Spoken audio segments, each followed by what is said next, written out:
आप लोग एक दावा करते हैं कि कुरान में कोई भी चेंजेस नहीं आए हैं since it was originated, right? 55th century या 6th सेंचुरी में। I am not very sure कि कौन सी डेट है, हम कौन सा ओरिजिनेशन का लफ्ज नहीं सेंचुरी। बोलते हैं, रिवील्ड का लफ्ज बोलते हैं जी। ठीक है सर, माफी चाहता हूँ। Revealed, when since it was revealed, उसमें चेंजेस नहीं हुआ, राइट?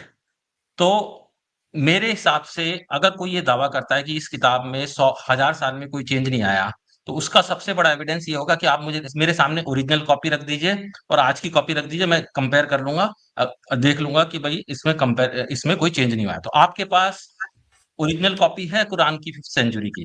तो मैं दूसरे सवाल की तरफ आ जाता हूँ। तो एक आप लोग एक दावा करते हैं कि कुरान में कोई भी चेंजेस नहीं आए हैं since it was originated, right? 55th century या 6th सेंचुरी में। I am not very sure कि कौन सी डेट है, हम कौन सा ओरिजिनेशन का लफ्ज नहीं सेंचुरी। बोलते हैं, रिवील्ड का लफ्ज बोलते हैं जी। ठीक है सर, माफी चाहता हूँ। Revealed, when since it was revealed, उसमें चेंजेस नहीं हुआ, राइट? तो मेरे हिसाब से अगर कोई ये दावा करता है कि इस किताब में 100,000 साल में कोई चेंज नहीं आया, तो उसका सबसे बड़ा एविडेंस ये होगा कि आप मुझे मेरे सामने ओरिजिनल कॉपी रख दीजिए और आज की कॉपी रख दीजिए, मैं कंपेयर कर लूँगा, देख लूँगा कि भई इसमें कोई चेंज नहीं हुआ है। तो आपके पास ओरिजिनल कॉपी है कुरान की 5th सेंचुरी की? ठीक, एक्जिस्ट करती है? सही है। इसका जवाब ये है कि एक तो ये कि 5th सेंचुरी में कुरान मुकम्मल नाजिल नहीं हुआ है। यानी रसूल अकरम सल्लल्लाहु अलैहि वसल्लम की जो वफात है वो 630 30 है ना, एडी 32 632 632 में आप सल्लल्लाहु अलैहि वसल्लम की वफात हुई है। 23 साल की के अरसे में कुरान करीम नाजिल हुआ है और उसके बाद फिर तकरीबन समझ लीजिए कि 2 साल आप सल्लल्लाहु अलैहि वसल्लम की वफात के फौरन बाद 33-34 में कुरान करीम को एक जगह जमा कर दिया गया। लिखा तो पहले ही गया था, जमा कर दिया गया। ये मुख्तसर सी हिस्ट्री है। अब मैं आपसे ये पूछता हूं कि ये जो आपने उसूल निकाला है कि मैं चेंज जब मानूंगा जब आप ओरिजिनल कॉपी और आज की कॉपी सामने रख देंगे, तब मैं मानूंगा कि चेंज नहीं हुआ। ठीक है, अच्छा, ये उसूल आपने कहां से लिया है? इस उसूल पर बात करेंगे। ये बेसिक है ना, आपने कहा चेंज नहीं हुआ है तो मुझे ओरिजिनल कॉपी देखनी पड़ेगी, ये देखनी पड़ेगी। आपने ठीक है, मैं मान लूंगा। यही तो मैं कह रहा हूं, ये बेसिक उसूल नहीं है। फिर क्या है? बेसिक उसूल ये उस वक्त है कि अगर आपके सामने ओरिजिनल कॉपी हो किसी भी मैन्यूस्क्रिप्ट की, कोई ओरिजिनल मैन्यूस्क्रिप्ट हो, हाँ। और उसके बाद प्रिंटेड वर्जन हो, और आप उससे चेंज साबित कर दें, ये कहें कि ये रहा चेंज, अब ये उसूल सही होगा। लेकिन चेंज न होने का ये उसूल नहीं है, ये चेंज होने का उसूल है। That's the point you need to understand. ठीक है, लेकिन ओरिजिनल कॉपी अब एग्जिस्ट अब करती है? अब देखें, चेंज न होने का दावा हमारा है।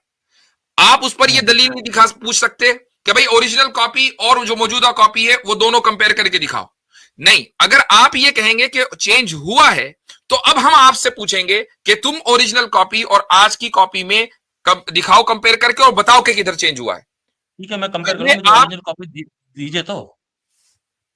कमाल है, हमारा ये दावा ही नहीं है भाई। जो दावा आपका है उसके ऊपर पहले एग्जामिन होगा ना।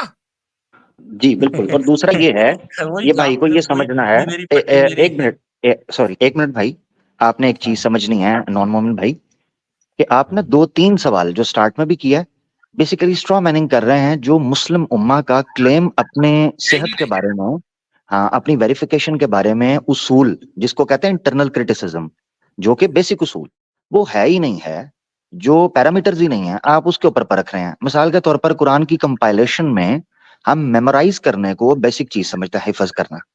हमारे नजदीक वो चीज है, आप दुनिया के किसी भी हाफिज को बिठा लें। तो अगर हम बुक के ऊपर इस तरह, तो आप दुनिया के बहुत से शास्त्र हैं, बहुत चीजें, जैसे वेद है, मनुस्मृति है, उसके ऊपर रिसर्च हो रही है, पता चल रहा है साबित ही कोई नहीं होता वेद का ओल्डेस्ट जो है ना वो चक्कर। इसीलिए तो आप एग्नोस्टिक हो गए हैं, आपको मुबारक हो। इंशाल्लाह इस्लाम को पढ़ेंगे तो आप वापस आ जाएंगे, इंशाल्लाह घर वापसी हो जाएगी। तो मकसद कहने का ये है कि जो उसूल हम पेश करते हैं या जो हमने इंटरनल क्रिटिसिज्म के लिए वेरिफिकेशन का पेश किया हुआ है, उसके मुताबिक अगर आप जज करना चाहते हैं तो ठीक है। अदरवाइज एक ऑप्शन रहेगी, आप अपनी मर्जी के मुताबिक साबित करना चाहते हैं तो पहले आपको अपने फंडामेंटल्स को सिद्ध करना होगा कि आप जो उसूल पेश कर रहे हैं क्या वही मेयार दुनिया में चलता है जैसे हजरत ने रखा। ये है मुकम्मल नहीं, तो प्रोसीजर ये मेरा। तो बेसिक असूल है ना। आप अच्छा, अब आपने ये जो कहना सवाल लिया है, ये जो आपने हाँ, सवाल उठाया है, ये उठाया है आपने सचिवालय से, वही नहीं सच वाला से उठाया तो मैं सुनता ही नहीं, मैंने आज तक भी नहीं सुना उनसे मुफ्ती कुछ। साहब, मैं इनसे पूछना चाहता हूँ कि नॉन मोमिन भाई, आपके नजदीक किसी भी टेक्स्ट को, टेक्स्ट का मतलब मतन, टेक्स्ट को प्रिजर्व करने के क्या क्या तरीके हैं? प्रिजर्व करने के तरीके तो कुछ भी हो सकते हैं। टेक्स्ट का मसलन मतलब यहाँ पे समझ रहे हैं? टेक्स्ट का मतलब, मैं जो वर्ड यूज किया हूँ टेक्स्ट, इसका मतलब समझ रहे हैं आप? टेक्स्ट इसका मतलब मतलब वो चीज नहीं होती जो स्पिरिट जो में, लिखी राइट? हुई हो। टेक्स्ट का मतलब होता हाँ, है कि हाँ कोई जी, भी, हाँ जी, हाँ, हाँ मतन। जी। तो कोई भी जो टेक्स्ट है उसको प्रिजर्व करने के कितने तरीके हैं, पता है आपको? अब ये तो मुझे नहीं पता कितने तरीके नहीं हैं, पता। आप अब बताइए। देखें, आपको पता नहीं और सिर्फ एक तरीका लेकर आ गए आप। नहीं, हम्म। तरीके से तरीका यहाँ पे क्या मैटर करता है? आपने कहा कि नहीं, भाई it does, चेंज अरे नहीं भाई हुआ, इट चेंज डज, नहीं ये हुआ तो मैटर फिर करता है। जब ओरिजिनल आपने, टेक्स्ट सुनिए में सुन लीजिए, सुन लीजिए, आप अगर तरीके नहीं जानते, मान लीजिए 10 तरीके, 10 नहीं जानते, एक तरीका आपको पता है और आप उसको लेकर आ गए कि इस तरीके से साबित करो, वो 9 तरीकों से भी तो साबित हो सकता है ना, अगर 10 तरीके हैं उसके। आप बताइए आपका कौन सा तरीका है, आपका कौन सा पैरामीटर है कि आप बोल रहे हैं कि ये चेंज नहीं हुआ है? आपका कौन सा जी पैरामीटर है जी आसिम भाई। ये बोलने का? तो अभी आमिर भाई ने कहा, नॉन मोमिन भाई, कि एक तरीका तो ये है कि आप लिख के किसी चीज को प्रिजर्व करते हैं, जो कि एंशिएंट हिस्ट्री के अंदर that was not the good method to write down something to preserve, क्योंकि उसमें बहुत सारी दिक्कतें आएंगी और डिटेल में मैं अभी नहीं जा सकता। तो एंशिएंट टाइम्स के लिए और मेडिवल टाइम्स के भी एक बड़े पीरियड के लिए सबसे बेहतर तरीका चीजों को प्रिजर्व करने का ये था कि उसको मासेस जो है ना याद करे, उसको एक दो इंडिविजुअल नहीं, मासेस जो है उसको याद करे।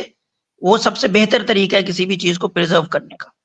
आसिम भाई, इनकी जुबान में श्रुति, जैसे श्रुति है ना, श्रुति, वेदास को जी, आप श्रुति मानते हैं, तो श्रुति बट किसे कहते हैं? आमिर भाई, थर्ड वन। मसला ये है कि मैं ये वर्ड इसलिए यूज नहीं कर रहा हूँ कि वेदा में जो है वो सिर्फ सिंगल पर्सन या मासेस के अंदर जो है वो हाँ, यानी कि वेरी गुड। मेमोराइजेशन नहीं है। दैट इज द हाँ, प्रॉब्लमेटिक पार्ट। जबरदस्त जबरदस्त। मैंने इनको नहीं, बिल्कुल आपने ठीक है, बड़ा इंपॉर्टेंट पॉइंट है मेरे ख्याल से ये टेक्निकल बहस के अंदर जो आसिम भाई ने रखा है। मैंने सिर्फ ये याद रखे हैं क्योंकि ये वर्ड आसिम भाई ने जो पकड़ा है वो बड़ा जबरदस्त पकड़ा है।